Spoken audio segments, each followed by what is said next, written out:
Hello guys, good evening. தாளிச்ச சட்னி எப்படி பண்ணுறதுன்னு பார்க்கலாம். அதுக்கு 2 வரமிளகாய், கொஞ்சோண்டு பூண்டு, உப்பு, துருவின தேங்காய் ஒரு 3/4 கப்பு, உப்பு போட்டு நல்லா கோர்ஸாக அரைச்சிக்கிறணும். எதையுமே வதக்காமல் கோர்ஸாக அரைச்சிக்கிட்டு தாளிப்பு கொடுக்கணும். இப்போ வந்து எண்ணெய் ஊற்றி கடுகு, உளுந்து, கடலைப்பருப்பு, கருவேப்பிலை, சின்ன வெங்காயம் ஒரு 12லேருந்து 15 நல்லா வெட்டி அதை நல்லா ஃப்ரை பண்ணி நம்ம கோர்ஸாக அரைச்சி வச்ச அந்த பேஸ்ட்டில் ஊற்றிடணும்.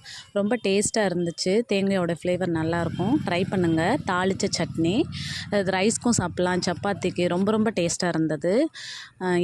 ஃபஸ்ட்டு தேங்காய் அந்த மிளகாய் எதையுமே ஃப்ரை பண்ணக்கூடாது. அதுக்கப்புறம் வெங்காயம் மட்டும் போட்டு தாளித்து கொடுக்கணும். ட்ரை பண்ணுங்கள். Thank you guys. Please subscribe for more recipes like this. Stay tuned. Thank you guys.